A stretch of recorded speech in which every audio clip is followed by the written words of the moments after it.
Okay, this is Odin's Wolf Survival. I'm out in the great forests of Kansas. I'm sitting under my elm tree, or my mulberry tree right at the moment. It's windy as crap, as you can hear, typical of the great forests of Kansas. It's leaning the trees over pretty good. So hopefully it won't pick up too terribly much of that. And we're headed towards like really hot. So that's about normal again.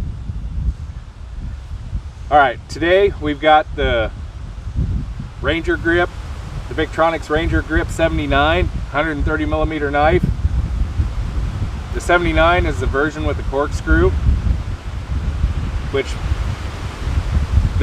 you can get them with the Phillips head in here, but that's another $8. And with the way the world is, I figured I'd be a little cheap. Although I do like this knife, and I think at the time they didn't have the corkscrew available when I got this. I mean, it was made, but it wasn't available for purchase at the time, unless it was on like the serrated version, which I did not want. I do not like serrated blades. That's just my thing. This is 130 millimeters long, 5.5 ounces, I believe is what it is. Comes with 13 tools, of which I usually laugh because one of them is the ring. I don't know if I'd consider that a tool, but there it is. Somebody does. You have the toothpick, and you have the tweezers, which seems to be standard fare. Granted, they're handy. This one has the corkscrew, which can be incredibly handy if you're trying to pull a cork out, or as I've seen, they screw it into a stick and use it as an extension for the saw. Different uses. In this one, I added the eyeglasses screws, since I tend to be one of those poor people that end up wearing eyeglasses. Putting screws back, having something to put the screws back in at times is handy, but that is an add-on piece. That's not one of the 13 tools. Going to the other one, you have the reamer, the tapered reamer, which is good for drilling holes also in wood, things along that line, with the sewing eye. Not all of these have the sewing eye. This one does, which kind of made me happy. And we get down to large screwdriver, cap lifter as they call it, and the wire stripper. I've had moderate success with the wire stripper, depends on exactly what you're doing. Then we have the can opener and small screwdriver. And I hear a lot of cussing with this can opener, but I kind of like it. It works really well, as I'll show you here in a bit. This simple trick, and it will, especially on one this size, it will cut like nobody's business. My favorite bit of this basically is the double cut saw, and this thing is nasty sharp. As a long time ago, one of these saws bit into my finger pretty good because I was being a dumbass. Life learning lesson, but they will cut the crap out of whatever you hook them up to. Then this thing is a locking blade, a large locking blade, doesn't have a small blade.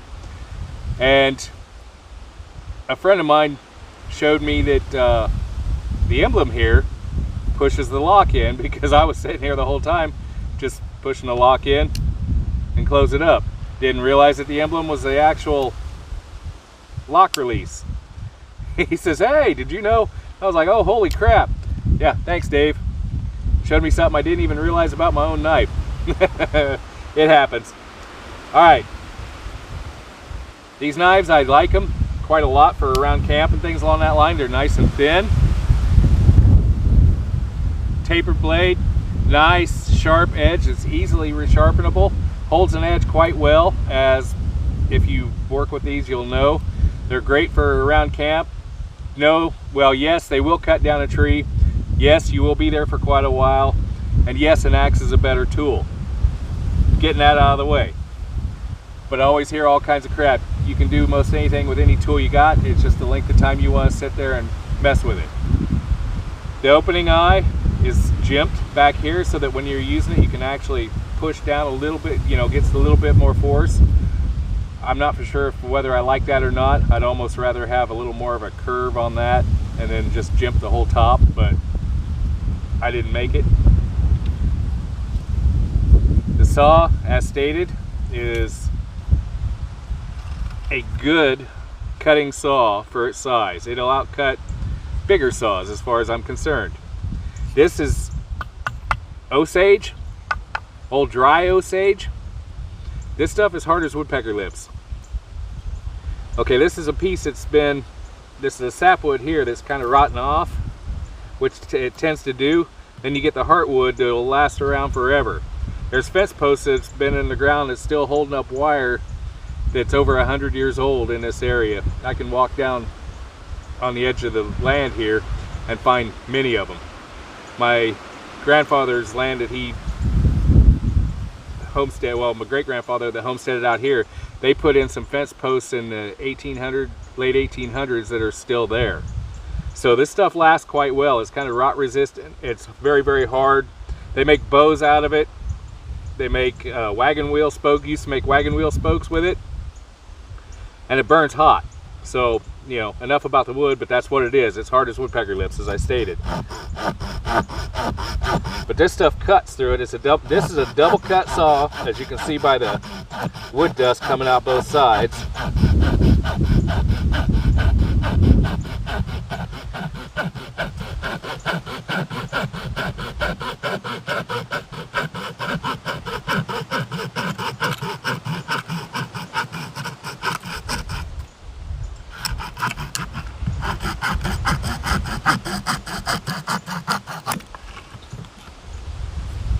And it cut it clean. You can, that is some hardwood. That might be what I make the bead out of for my sheet. Okay, this is cottonwood. It was blown down in the last windstorm. Cottonwood's a soft, fast-growing tree. It's another native around here. This one's a little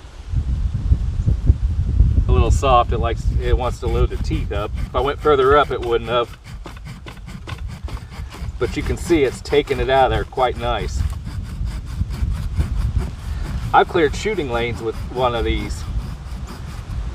It cuts greenwood like nobody's business.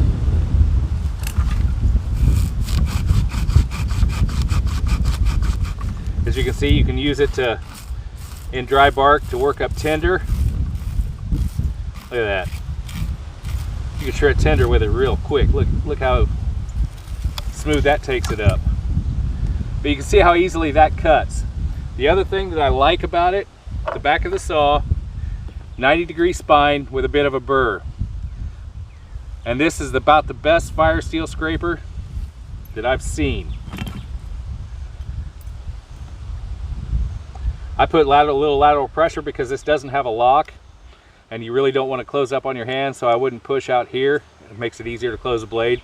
Go clear the back. Little lateral pressure tends to make it a little tougher to close.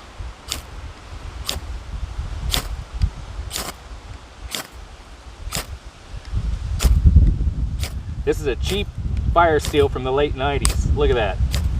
It's just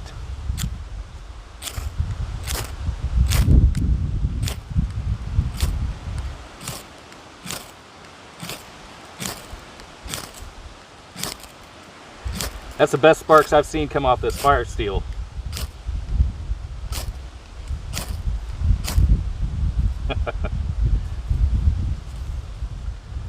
That's impressive.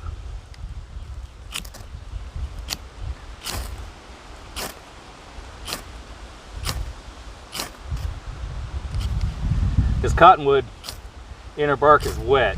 It's been raining like nobody's business, but you can see the sparks on it, and all that just wipes off. But that's how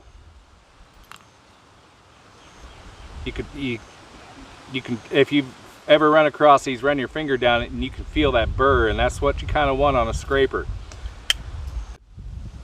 But the little fire steel that goes in here, they're really expensive for no more than what they are. And the trick to those, they're thin, they look pretty much like the toothpick. They're that size. They're easy to break. So if you're going to use one of those and carry it around, you'll want to put it against say a piece of stick, not that, but a flat piece of stick, and then scrape your saw down it. Otherwise you'll break it, and then you'll have little bits of fire seal that won't do you any good whatsoever. They're kind of a pain in the act to use, and like I said, they're expensive, so I usually choose not to carry them. I'll carry something bigger, and this sheath I can probably add a loop on for a fire seal. But this is the Rangergrip 79 by Victorinox. Very nice knife at $55 on Amazon at this time. With the way prices are headed up in a hurry, availability and price could be quite iffy in the future. It's hard to say.